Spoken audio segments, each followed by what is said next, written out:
มาสูงพี่น้องผู้ปกครองเขากูก็ครับวันมันก็ตรงมันอยู่วันที่27เดือนธันวาคมปี2026เขาขามาพบทบญากันในข่าวยามกลางวันครับเนาะวันมันก็เขาขามาด้วย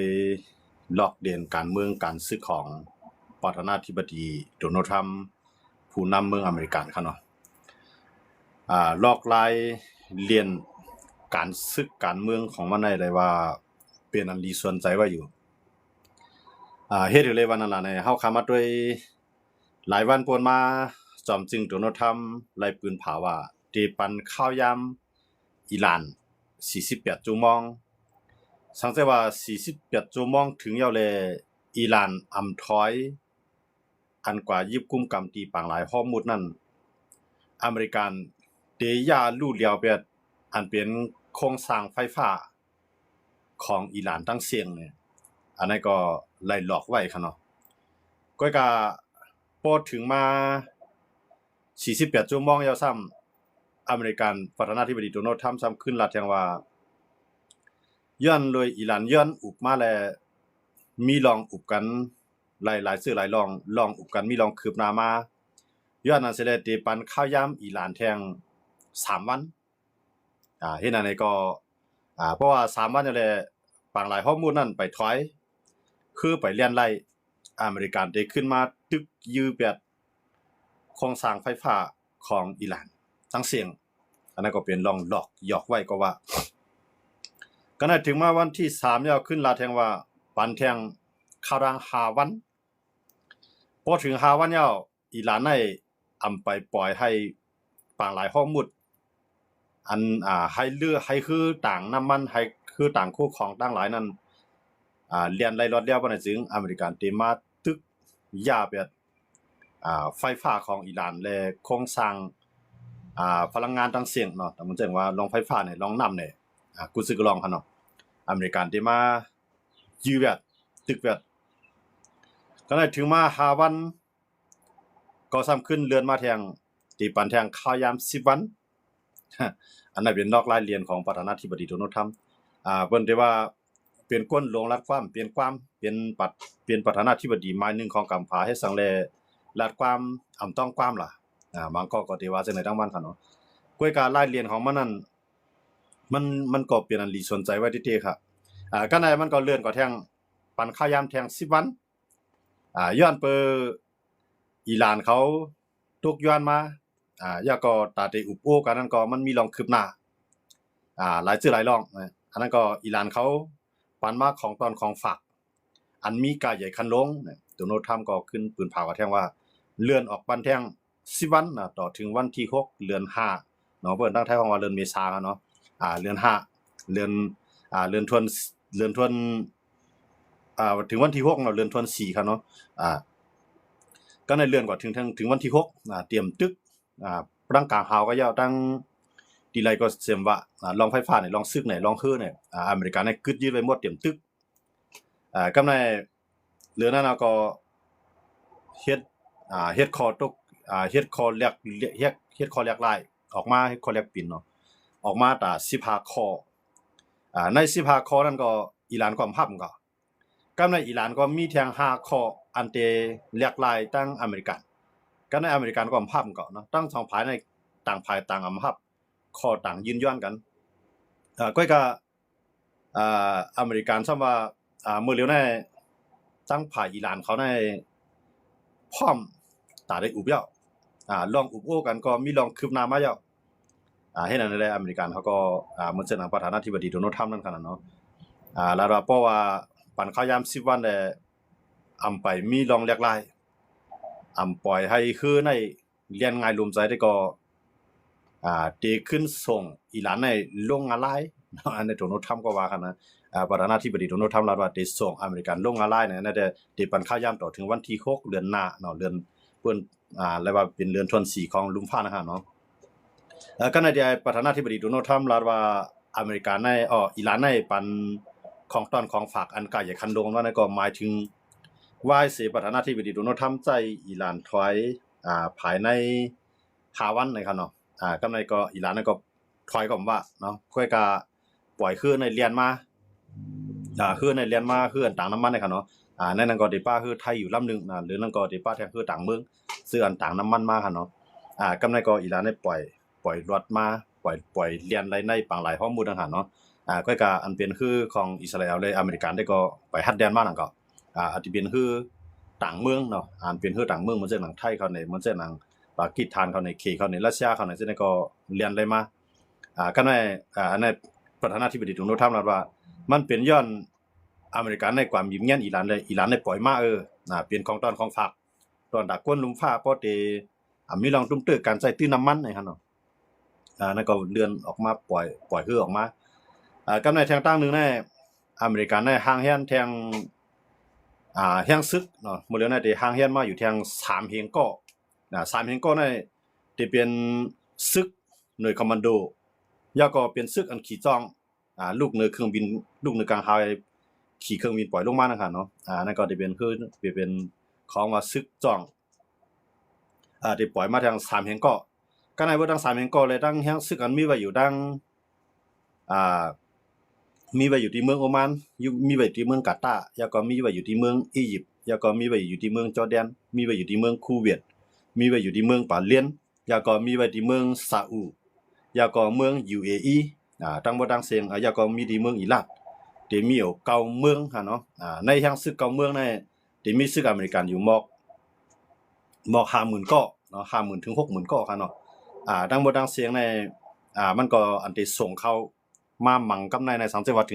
ถึงมาวันที่6ในกันเนาะมันเคยว่าในกันนะพอถึงมาวันที่6แล้วอิหร่านได้ไปปล่อยใน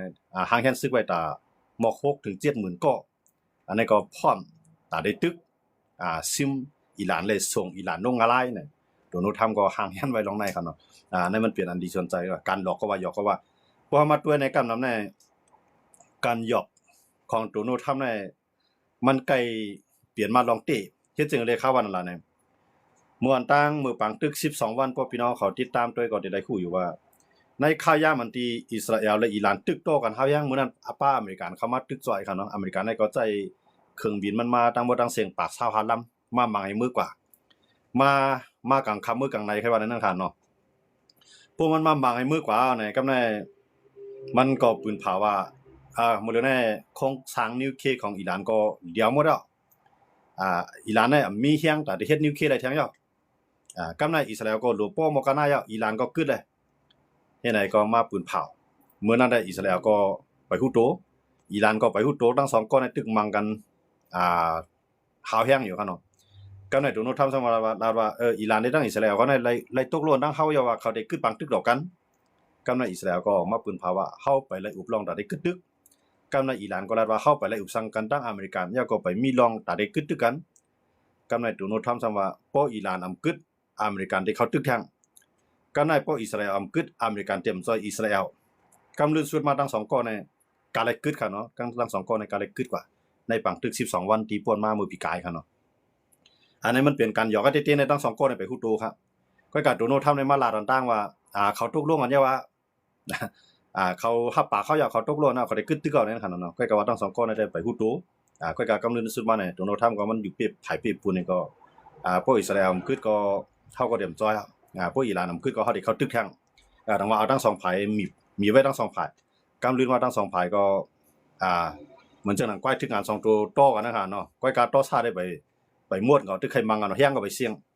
ก้อยกาเจ้าของควาย2ตัวนั้นมาจันเอาก็ดังต้าก็เอาต่อซาเขานั้นค้ำไว้อยู่เนาะก้อยกาจังมังกันอยู่ก็ดีๆก็อยู่ก็ดีๆปาน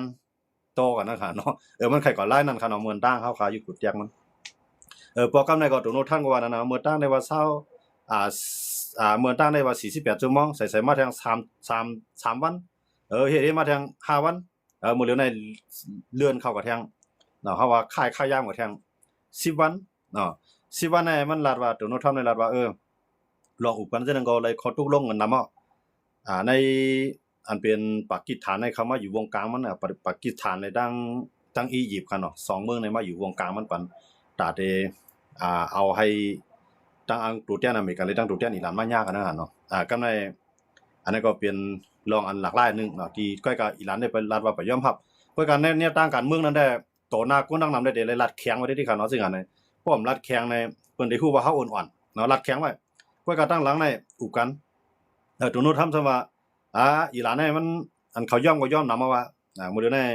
เข้าปันข้าย่ามพอแทงลองคืบหน้าก็มีอยู่อันเป็นปากีสถานก็รัดมาว่าอิหร่านก็ใครอูอยู่นะครับเนาะมันก็เอาลองต้านให้เสร็จเลยเลื่อนข้าย่ามกว่าแทงนะก้อยการในข้าย่ามมันที่เลื่อนข้าย่ามกว่าแทงก็ส่งแห้งซึกไปแทงตั้งตะวันออกกลางคั่นเนาะอันนั้นก็อิหร่านก็รัดว่าเพราะว่าอเมริกันส่งแห้งซึกมายึดเกาะคักนะเกาะคักในมันเป็นกุลปังหลายอันอยู่ว่าดีอันอิหร่านเขาเอาน้ำมันกูดีๆเนาะที่เขาซื้อมาก็เรียนเขาขุดออกมาก็ดีเขามาจู่ไว้ที่ไหนที่กุลปังหลายกุลคักในคั่นนะก็เนี่ยมาจู่ไว้ที่ไหนก็ติส่งออกนั่นเรียกว่าเป็นเส้นเลือดใหญ่ของอิหร่านไล่ของอิหร่านเขาในเรียกว่า90ปุ่นในไล่ดีเกาะคักคั่นเนาะสมว่าเพราะอเมริกันมายึดไล่ดีเกาะคักในอิหร่านในการค้าการขายมันมีอันมีก็มีอีมันเต็มมันตาได้เฮ็ดปังตึกใหญ่กว่าทั้งนั้นมันติยากแต่ว่าอเมริกันในเป้าหมายในอันเดียวได้ขึ้นมังที่หัวใจของอิหร่านกำซื้อนั่นหั่นเนาะพวกยึดไล่เกาะคักก็ในแทงตั้งปังหลายข้อมูลในติดป้ายให้ตั้งมันได้มีโอมานค่ะเนาะโอมานในเมืองเขาจับกันตั้งอิหร่านเนาะเขาจะว่าจับกันก็เขาเรียนดินเขาเรียนปังหลายเขาจับกันก็ในปังหลายข้อมูลในครึ่งนึงในเป็นของโอมานแทงครึ่งนึงในเป็นของอิหร่านที่อิหร่านอ้างนั่นค่ะเนาะอ้างสีนั่นค่ะเนาะเต้ๆได้มันเป็นของสากลเป็นของลุงฟ้าก็ในโอมานนำว่าเขาในปังกลุ่ม UNSC นั่นค่ะเนาะก็ในโอมานว่าตกย้อนให้จัดจึงลุงฟ้าเนาะหมายถึงว่าซึกกูเมืองอันอยู่ในลุงฟ้าน่ะให้เขามาเอาห่มรวมที่ปังหลายข้อมูลน่ะตากูเมืองที่เรียนได้ตาเตรียมเป็นเพศต่อต่างเมืองก็ในอเมริกันก็รัดว่าเพราะว่าเมืองอเมริกันได้มันได้ข้องหาหลายๆเมืองเขาเนาะบ่ได้เป็นยุโรปเขาบ่ได้ป้าทั้งขี่เขาจะได้ก็มันฮ้องมาก็ขี่ได้มันก็แต่ที่มาได้ก็เต็มมากก็ในอเมริกันว่าให้เขาจะได้มาเอาห่มรวมได้เพราะเขาจะได้มาเอาห่มรวมในอเมริกันว่าทั้ง NATO เขาแล้วอเมริกันว่าทั้ง NATO เขายุโรปเขา NATO เขายุโรปเขาในเขาเป็นเขาขี้โกเขาขี้ย่านดังที่เฮาในขำตุกขำหยาบให้เลยต่อสู้มาหยาบแบบอันเป็นคือในปังหลายของอิหร่านเขาในเรียกว่ากอยผู้ปักผู้เนี่ยในคั่นเนาะตรงโน้นทำรัฐกันเนาะก็ในเฮ็ดหยังในยุโรปเขาในไปฮัดส่งแฮงซึกเข้ามามื้อเร็วในซ้ำว่าที่ใครมาจอยก็อำตันเนี่ยเฮาเฮ็ดกว่าเย้าก็ที่มาเอาหน้าเอาตามันก็แน่โดนัลด์ทรัมป์เนี่ยมันปานผิดกับกูก็คั่นเนาะปานผิดปานอุ้ยหลีของมันเหมือนจังหนังยุโรปเนาะเหมือนจังหนังมังปอก็ NATO มันได้ปานผิดเหมือนกันอันนี้ที่ขนาดโดนัลด์ทรัมป์ในขนาดมันจังอันนี้มันเป็นคนที่ว่ามันใครลาสังกราชมันไล่อันหนาว่ากูบ่ผิดใจนั่นขนาดเนาะมันเป็นคนจังนั้นมังปอก็โอ้ยเกาหลีมันก็หลามังปอในขนาดแต่ว่าโดนัลด์ทรัมป์เนี่ยจะเป็นคนแนวต้านนั้นก็ในเพราะว่าอเมริกันในมายึดเตะเหมือนจังหนังสังว่าวันที่6ถึงมาคั่นเนาะของมันเลื่อนมาค้ามาวันยาววันค่ายามนึงยาวค่ายามนึงเนี่ยมันหลากหลายกันจังนั้นก็ได้อันมันยืนข้อเสนอเฮาว่ายืนข้อต่างย้อนที่อิหร่าน15ข้อใน15ข้อนั้นได้ก็1ในอย่าไปให้อิหร่านได้เฮ็ดนิวเคลียร์2มาอย่าไปให้อิหร่านได้เฮ็ดขีปนาวุธอันยื้อไกลเฮียงหาปากลักขึ้นเนือคั่นเนาะเพราะเฮียงลักมาได้ปันเฮ็ดอยู่หรือนั่นได้เตรียมในปันเฮ็ด3มาให้ปังหลายข้อมูลให้อเมริกันเลยตั้งอิหร่านคุมกันให้เข้ามาเกียรติขีที่ไหนได้เตมันได้อิหร่านได้ยอมคั่นเนาะ4มาลองอันอิหร่านจ้อยจุ่มยิบกองกลางต่างหมู่ต่างจุ่มต่างชื่อต่างคือนั่นอย่าไปให้มีให้ขึ้นลือเนาะ5อันเป็นพลังงานนิวเคลียร์เหมือนจังหนังอันเป็นยูเรเนียมคั่นเนาะอันได้เฮ็ดโครบนิวเคลียร์นั้นมันมีไว้อยู่4 บาทกิโลใน10 บาทกิโลนั้นให้ปันผู้เกี่ยวข้องเขาอันด้วยถึงลองนิวเคลียร์นั้นมาเอากว่าเนาะก็ในปันใน4-5ข้อก็ก็ว่าถามว่าอิหร่านยอมรับหลายอย่างใน4-5ข้อจังได๋ก็อิหร่านจะยอมรับหลายก็โคกมาแล้วก็ลองเปิงอุปเปิงพ้องงามเมืองของอิหร่านนั้นให้หลากหลายเนาะลองเปิงพ้องงามเมืองอิหร่านนั้นมันเอาแนวตั้งเปิงศาสนาสิได้อุปเปิงนั่นคั่นเนาะพวกแนวตั้งในอุปเปิงในกวนต่างเจ้าคือกวนต่างศาสนานั้นที่มีลองทุ่มตื้อต้องว่าให้ปวดเปียดลองเอาศาสนาใส่อุปเปิงพ้องงามเมืองในให้ปวดเปียดเนาะทั้งหมดทั้งสิ้นเนี่ยมันจะมีอยู่15ข้อนั่นคั่นเนาะก็ว่าใน15ข้อนั้นเขาก็เต็มต้องเสียงดังว่าอิหร่านได้มันมี5ข้อตกย้อนที่อเมริกา ถามว่าทั้งสองฝ่ายใน15ข้อนั้นก็อิหร่านเนี่ยมันยอมอิหร่านเนี่ยมันยอมปันอเมริกันก็กะอิหร่านทำย้อน5ข้ออิหร่านก็5ข้อในสังหลานเนี่ย1ลองนิวเคลียร์นั้นอเมริกันเตรียมเลยมายุ่งจ้อมแต่ให้อิหร่านในเฮ็ดไร2มาลองขีปนาวุธนั้นเฮายึดไกลเฮายึดจามาลองของเฮาอเมริกันเตรียมเลยมายุ่ง3มาลองว่าวันดังหน้าอเมริกันในเลต่างเมืองแต่เลยฮับพ้องว่าเตอำมาตึกต่ออิหร่านแท้งข้อที่4ในข้อที่4นั้นให้อเมริกันในถอนออกตับซึกกูดิติอำว่าเตอยู่ตั้งตาวันออกกลางเมืองไรเซมว่าให้ถอนออกเสียงๆในเขาเนาะในข้อที่5นั้นก็ให้อเมริกันเลยตั้งอิสราเอลในยอบันการลู่ซุมในปังตึกอันอิสราเอลเลยอเมริกันมาสร้างปังตึกในอิหร่านเนี่ยมันจะมี5ข้อเนาะอันนั้นเป็นอิหร่านเขาตุกย้อนกว่าก็ในก็อเมริกันเขาก็จังปันไล่ครับเนาะอเมริกันเขาได้ก็เขาก็รับว่าพวกอิหร่านเฮ็ดจอม5ข้อได้ก็ลงไฟฟ้า